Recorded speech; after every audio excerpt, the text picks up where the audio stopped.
Not really sure what they're going to do with it. So it sits vacant. It sits on part of West Campus on the left. It's stuck in the Toronto Hall. Faculty of Education. Are you a Queen's alumni, man? Woohoo! Yep. Fantastic. Here on the left is the Regional Staff College for Corrections Canada. It's where new recruits come to become correctional officers, prison guards. It's also the site where recruiting the regional headquarters. And here on the left is the Donald Gordon Conference Center. The building with the white pillars is called Roselawn. It was a hunting estate built out here in the countryside for Donald Gordon, longtime president of the Canadian National Railway, also a large benefactor and trustee for Queen's University. He's given a lot of time away to the school. As a result, has about 3 buildings named after him. So I guess that's how it works. If you give enough of your money to Queen's, you'll get some stuff named after you. Of course, I've been giving some money to Queen's and I don't have anything named after me. I'm still waiting on that. Speaking of benefactors, Lord Alfred Bader also gave us quite a bit of stuff. We're very grateful when Queen's gave him an education. He gave us the castle, which is now Queen's East Campus, over in East Sussex, England. 15th century castle called Hurstmonceux. Students can go there for a year or semester earning credits to their various degrees. As we make our way down Centre Street, you see some of the older homes out here in this area. Hard to see some of these old homes out here in the country because the subdivisions popped up around them over time. But a few of them down Centre Street. In fact, there's one here right on the right, on the corner. This is Otterburn House. It dates back to 1840. It was restored by Queen's Hillel and the Jewish community. They now meet in there. It links up with the Beth Israel Synagogue, also on the right. There's been a Jewish community here since 1910. On the right, an old Ontario farmhouse. Here's Barbary Cottage. It's a private residence today. It predates a lot of homes in the subdivision by a good 100 years. Now, the real reason we're on Centre Street is because we're coming up to Bellevue House, which is a National Historic Site of Canada. One of the mostly things we here in Kingston, just behind Fort Henning, we have the time. Great place to check out.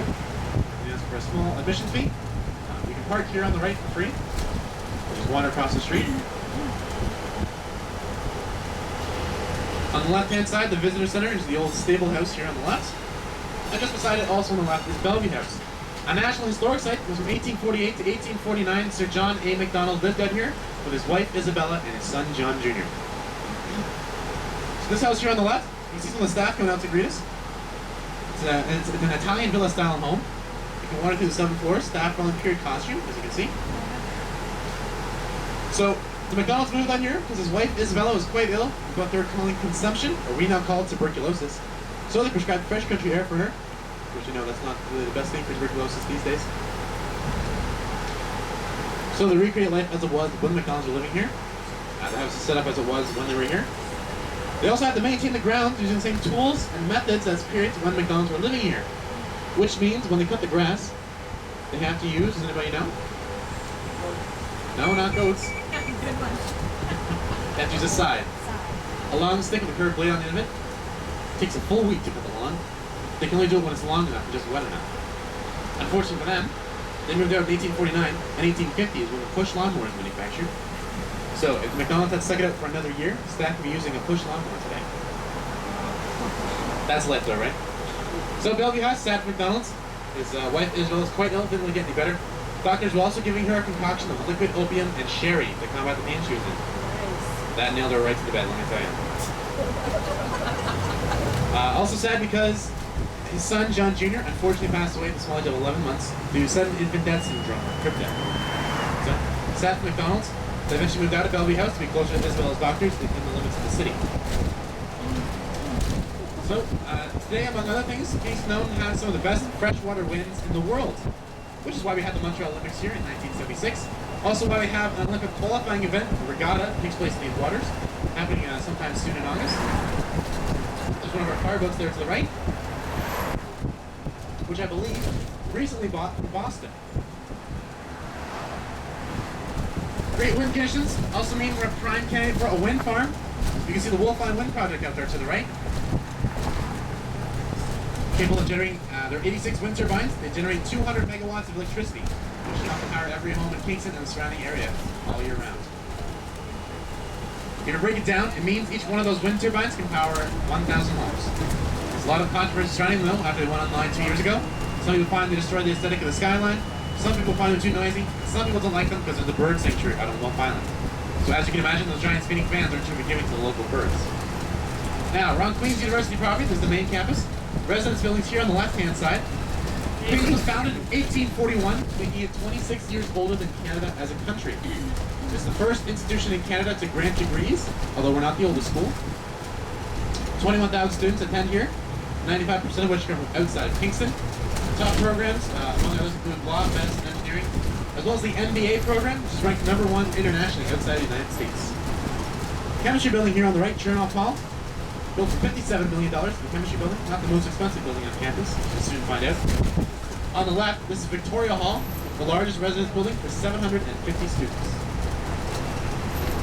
Across the street on the right, the Sterling Hall of Physics, built round to accommodate a particle accelerator that's down the basement. Here on the left, Harrison McCain Hall. This building, if you look down on it, is shaped just like a grand piano. So you can only get some faculty meets in there. Queen's School of Music. All the girls' residence here on the right, example of the old limestone building. Banbury Hall. And on the left, the Agnes Etherington Art Center. Third largest collection of fine art in Ontario behind the walls. 14,000 pieces of part of the permanent collection, including 2 original Rembrandts. Displaying there. Rugby field on the right, getting resurfaced right now. The Theological Hall behind it with the rounded roof, one of the older buildings on campus. Right here on the corner, though, is Kingston Hall, attached to it with a large clock tower and the scaffolding on it. They're fixing up the limestone right now, which you have to do every few years. Is Grand Hall, the most iconic building on campus, built in 1904. Named after the 7th Principal of Queens, the Reverend George Grant. There's a bylaw attached to that. It said that no other building on campus can reach higher in the sky than the top of that clock tower. Which is great in 1904. Bit of a pain later on when you're trying to build. So this library here on the right, Douglas Library, built 20 years later. It's a 7-story library. To keep with that bylaw, they had to put 4 floors underground. So when you walk through that main entrance, you're on the 5th floor. It's all to keep with that bylaw. They took it out eventually, though, to make way for the new library going across the street on the left-hand side here. It's a Joseph Stopper Library. It was built in 1994. First building to break that bylaw. Has 6 miles of bookshelves and just under 250,000 square feet. Now, on the left-hand side is the John Deutsch University Center, or the Day12 as students call it, where student government meets. Queens is one of the most student-run universities in Canada. Beside it, the Physical Education Complex. Now, these 2 buildings right now are going to be absorbed into something that's called the Queen's Center. It's going to take up this entire city block. The building behind it, we decided a 10-year construction project started 2 years ago. All said and done, it's going to cost the university $250 million. It's going to be the most expensive construction project on the campus of Canadian University to date. Here on the left, engineering buildings, mining engineering in Goodwin Hall, Walter Light Hall beside it for electrical engineering as well as computer sciences. Last building on Queen's campus I can show you here on the left-hand side is the Grad Club Hub. It's one of 4 watering holes for students on campus.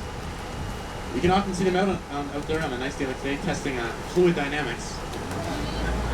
Of course, not in the credit course at Queen's, but it's still very popular, let me tell you.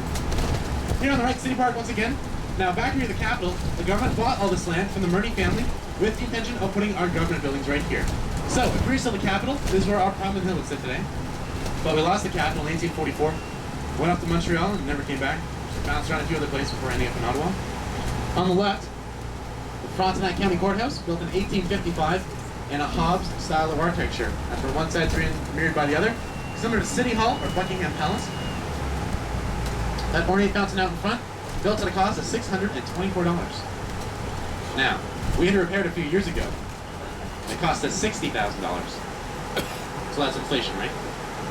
Now, you're going to see a castle here in Kingston. It's our only castle on the left-hand side. It's not very big, so folks from England and Germany are trying to laugh at us. Here on the left, Macintosh Castle. Scottish shipping agent Donald Macintosh said to his kids, "You can move with me to Canada, I'll build you a castle."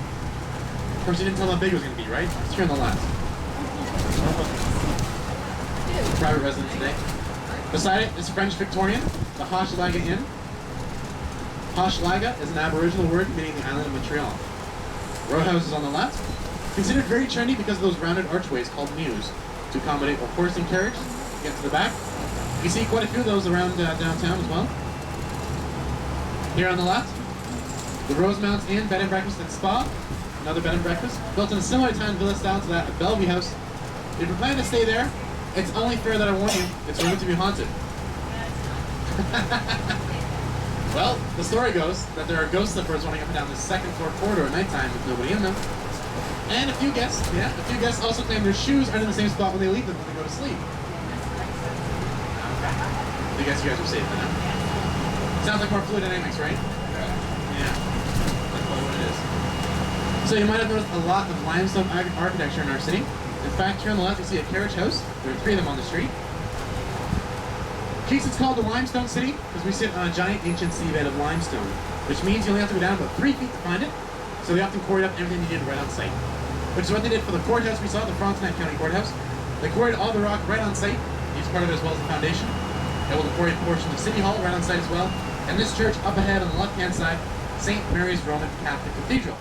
If you recall, near the beginning of our tour, I pointed out the top of this church, Point Frederick. It sits on the highest point of land in our city. Everywhere else is downhill. See the ridge is high to the sky at 229 feet. So you can see that all the way from Point Frederick as well as the 401. Built up so tall because if you can see the top of it, the church could charge you tithes back in the day. Built over 5 years in a Gothic revival style entirely by volunteers. The congregation volunteered the time to build that church. Stained glass windows in there, handcrafted in London, England, tell the story of salvation from the fall of Adam and Eve to the deaths of St. Peter and St. Paul. Doors are often open, you can wander and visit, as is the case with a lot of churches in Kingston. There are about 11 limestone churches in the downtown area. Making back towards the water, 2 more homes, 1 and 2, to travel back to Johnson. On the right-hand side, you see a plaque on the lawn, 194 Johnson. This house right here on the right. Sir John MacDonald lived there, where his wife Isabella passed away. Just a few doors down, the white pillars, the double doors right here on the right. That's Greystone Manor. That's also where our former Prime Minister lived. So, that's 3 homes I've shown you so far. 3. That's 3 of the 14. He moved 13 times over here. No one really knows why. There's a lot of rumors floating around, so of course I'm the tour guide, so I'm supposed to spread those rumors, right? No. Some people think maybe he was a restless guy. He didn't like to stay in one place for too long. He didn't change scenery. Maybe he was trying to sell his homes, make some money. Most reasonable argument, though, is that he was running out of money. Now, he wasn't being paid to be the Prime Minister. Only a small stipend at the end of the year for his time in office. His only source of income would have been his law practice. Didn't have a lot of time for that once he was so involved in politics. Also had a lot of doctor bills piling up with a sick wife and a sick daughter. It's also noted he downsized his home each time he moved. So what does that tell you? He's trying to find someplace he can just afford the rent. Now, there's another part of our folklore in the city, which some folks like to tell more. Has to do with the fact that, among other things, our former Prime Minister is known to be, unfortunately, a bit of a drinker. So, instead of acting downtown one night, specifying who votes for his Conservative Party, maybe have one too many votes for himself, the combination of liquor and movie trips are planned within the night. Come time to go home, and he'd forget exactly where it is that he lived. So, I'm sure this happens to the best of us. He'd wander around the streets of Kingston, start trying doors out of frustration, didn't care where, and stumble into the first one that opened. He'd fall asleep on the couch. Of course, he'd wake up in the morning, embarrassed and sober, only realized that wasn't where he lived. Just trying to save face, though, confronted by the family, he'd kick them out and declare that the new Prime Minister's residence. Now, that's the hokiest story you'll hear in our city. It's just part of our folklore, so don't give you a bad idea of our former Prime Minister also. He's a very brilliant guy. He ought to be a lawyer when he was 15 years old. Managing a legal office when he was 17. He owned his own legal office before he was even a lawyer at 19 years old. But he was called to the bar, the legal bar that is, don't get me wrong, when he was 21. Full-fledged lawyer at 21. Quite impressive by today's standards as well as back then. Did a lot for Canadian Confederation, as well as the city of Kingston. There's Frankie Pesto's, the site of the old Grand Trunk Railway. Behind it you see some of those condominiums. It's the site of the old Kingston Locomotive Works. It's a great deal. We used to build the engines here in Kingston. Speaking of Frankie Pesto's, it's said that we have the most restaurants per capita than any other city in Canada. So, what that means is we have a lot of places to eat for the amount of people we have. So, if you folks like ice cream, I can imagine you would. Here on the left, White Mountain homemade ice cream. Very popular spot here in our city. Via Gelato as well, just a few doors down. Wooden heads on the left with round wooden sign. Gourmet wood-fired Italian pizzas. Made to order. Up Clarence Street on the left-hand side here is a beige awning. It's the Kingston Brewing Company, the oldest microbrewery in our city that's still operating. There's an interesting pub menu and also homemade root beer and cream soda. It's also the last thing on tours. Both John and I want to thank you guys for coming along with us on our visit to Kingston. Hope you learned a lot about our fair city. Hope you're also able to get out and enjoy the rest of what Kingston has to offer on this great weather day. Thanks for coming, guys. Thank you.